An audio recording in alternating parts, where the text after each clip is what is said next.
Hello everyone around the world, it's the Duchess and Monty Shit Show. I hope you had a wonderful Christmas and a happy new year and have started 2023 happy, healthy and ready to go.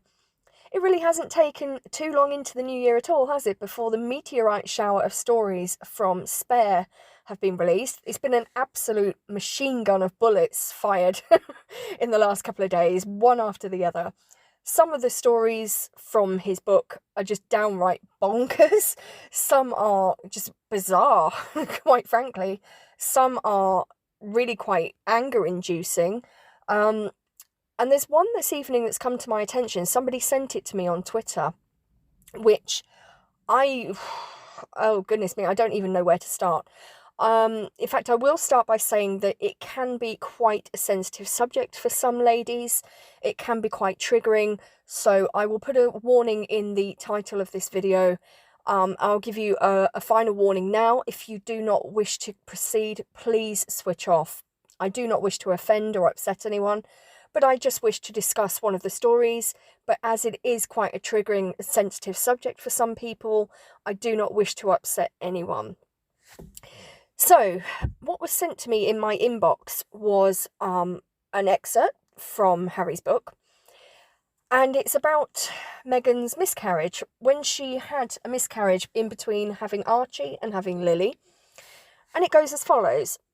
We left the hospital with our unborn child, a tiny package.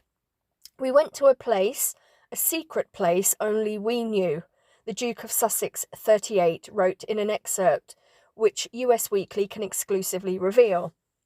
Under a spreading banyan tree, while Meg wept, I dug a hole with my hands and set the tiny package softly in the ground. To anyone else, excuse me, if that had been written by anyone else, hand on heart, I would be absolutely heartbroken for them. Firstly, because it wasn't written by anyone else, and it was it's certainly written by, if not Meghan herself, then the ghostwriter on behalf of Harry. I really do not believe that for 1 second. But the other reason I do not believe that for 1 second is because I have unfortunately been in the position myself of losing 4 children. I lost 3. I lost one in 2003. I lost the next one in 2004. I lost the next one at the very beginning of 2005. I then went on to have 3 wonderful children who are now 17, 14 and nearly 12. And then in 2014, I went on and lost 1 more.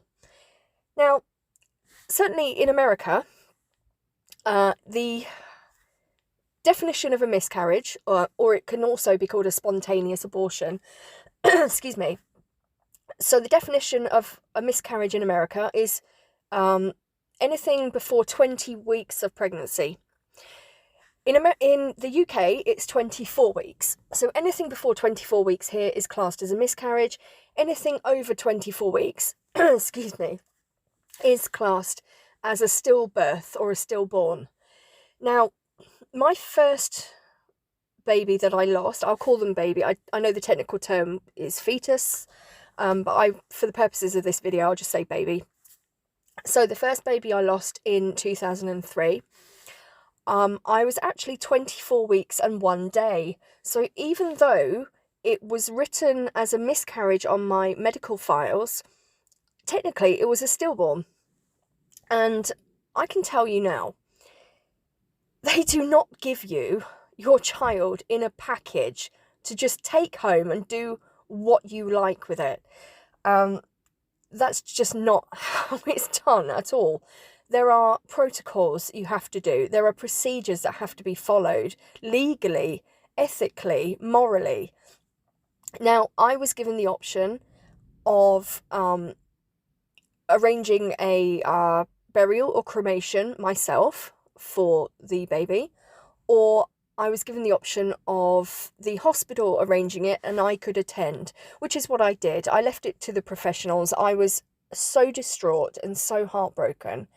I wasn't in a position to think clearly, to make any arrangements. I didn't even know what to do. The hospital were very supportive. They they handled everything with absolute dignity. I couldn't have asked for a better care at that time. So I did have technically a stillbirth in 2003, and procedures, as I said, had to be followed. The burial couldn't take place for another week. I had to be discharged from hospital to recover at home, and then I had to attend the hospital a week later to witness the burial of my child. Now, the following child I lost in 2004, that was around 13 weeks of pregnancy. And the child I lost in the very beginning of 2005, again, that was very early on, that was around 10 weeks of pregnancy. And similarly with the final child I lost in 2014, that was around about, it was very early, it was around about the 7 or 8 weeks of gestation. And I can tell you from personal experience, miscarriages are basically very painful stomach cramps, heavy bleeding, and ultimately, I'm sorry to get technical, I'm sorry to be graphic, you pass a lot of blood clots. The fetus, when you have a miscarriage, the fetus naturally breaks down and dispels as blood clots. It certainly doesn't dispel as a full fetus, identifiable fetus at that point. So the narrative has always been that Megan had a miscarriage very early on in her pregnancy. So that would have been under 20 weeks in America. Now, the child that I had at 24 weeks and 1 day, even though we obviously buried the child, it was actually even at 24 weeks, the hospital, the fetus was so small, the hospital were very reluctant to confirm either way if it was a boy or a girl, because the fetus was still quite underdeformed, which is the presumption as to why I lost the child. So even at that stage, the fetus was very unidentifiable. So anything earlier than that, like before 20 weeks, there is absolutely no way that the hospital would have given it back to Harry and Meghan and they could take it to a secret place and bury it. No, that's absolute. I'm calling the highest level of bullcrap on that. Now, as I said, the narrative has always been that she had a miscarriage very early on in the pregnancy. So for that reason alone, they wouldn't have had a package to bury.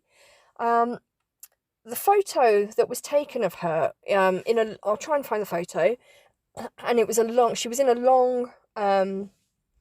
long flowing sort of linen dress with a big hat on. From recollection, she had glasses on. Now that was found to be a dental clinic. So we were always led to believe that she was perhaps emerging from the miscarriage, or the sort of medical clinic where she'd had the miscarriage. It was actually found to be a dental clinic.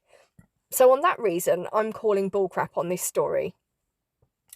And obviously for all the reasons that I've explained, you certainly cannot take your fetus in a package and just bury it wherever the hell you want. There needs to be official records, official documentation of from the time that child leaves the hospital. There has to be a paper trail of where it's going and what's going to be done with it. I'm sorry to be crass, but there needs to be an official paper trail, a record of a burial or a cremation or just something. You can't just bury the poor little mite under a tree, a secret place where no one knows. Well, that's convenient, isn't it? Because then there's no records. Then people like us who are determined to find out the truth then can't find anything, and therefore we can't prove their story is false. Yeah, okay.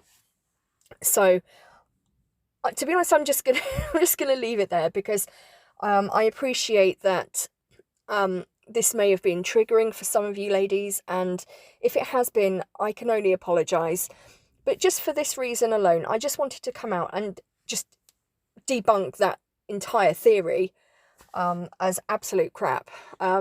No doubt there are going to be people left, right and centre now coming out saying this story's false and that story's wrong because ... So this is just my take on this particular story and why I personally, in my opinion, think it's a load of tosh. It's offensive. If I'm honest, it's an insult to people like me, millions of women all over the world who really, try to have children and can't, or have lost children along the way, like I have. I lost 4 children along the way. I have 3 wonderful children who I wouldn't swap for the world, but I also have 4, that didn't make it to term for one reason or another. And to lie about things like this and to be so crass as to call it a package and we buried it under a tree. Oh my goodness, it's so insulting to millions of women around the world. And for Meghan and Harry, that are so, they want to empower women and they're so feminist and, oh my goodness me. Oh, I don't even know where to go with it. I'm just done. It is my Clarkie's 12th birthday on Monday. He shares his birthday with the beautiful Princess of Wales. So this weekend we are doing various celebrations with family and friends. I hope to try and get a video out on a far more cheerful subject. I hope to. I can't promise, but if I can, I will. If I don't, then please enjoy the rest of your weekend. Please do leave your comments and thoughts below. Please be respectful. It is a very sensitive subject. What I don't want to do is close the comments off, or I don't want people being offended or upset by people's thoughtless words. I'm sure you won't. You're a fantastic group on this channel. But just please bear in mind that this subject can be very sensitive and very triggering for people. So until next time, take care, and I'll speak to you all soon. Bye for now.